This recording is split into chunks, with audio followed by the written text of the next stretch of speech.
people in black, in masks, with weapons, beating up people on the street and smashing the MTR and smashing businesses. My reaction was, this is not the Hong Kong that I knew. And this is not the Hong Kong that can be. Hong Kong is this multinational mixing pot of all sorts of people who want to do business in a place that has rule of law, right? It's one of the freest places in the world. It allows these different ecosystems to come together and create all sorts of magic.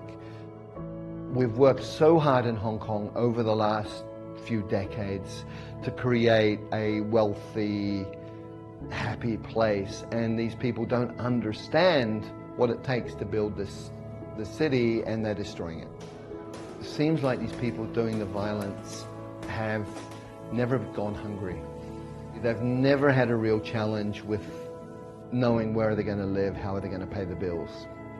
I can understand young people who feel they have no way out, who feel trapped, and who do not have the emotional skills, the intellectual skills to manage that. I feel very, very sad that this destruction is being done. I feel very sad for the people doing it. So I think there's actually an issue here with a lack of ability to introspect, a lack of ability to honestly look at one's own behaviors, to honestly examine one's own thinking. Violence should never be used as a means towards an end. Violence, in some rare occasions, in self-defense, can be justified. Beyond that, using violence for political outcomes should never be tolerated. Using violence instead of trying to understand the situation should never be tolerated.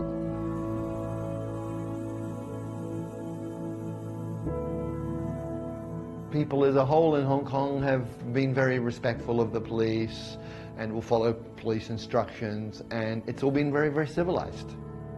I think the Hong Kong police have been extremely restrained. I saw a video of somebody in the US, big black guy, drunk I think, with a stick, and a cop, one policeman with a gun on him. And he took a swing at the policeman with the stick with like this much distance, a meter at least, away from the guy. And the policeman emptied a magazine into him. Just shot him dead on the street. Completely unacceptable. Hong Kong police are trying to keep the peace and not hurt anybody. And that is being taken advantage of. And what we have now a little bit is a situation of guerrilla warfare. And I hope people actually back off and start to think rationally about this, because the Hong Kong police force is charged with the security of people and of property in this city. And they cannot stand back and allow one group of people to beat the crap out of other people just because they have a different viewpoint. That is unacceptable, and that destroys freedom of speech in Hong Kong. Allowing this level of violence to continue and to escalate is destroying freedom of speech in Hong Kong.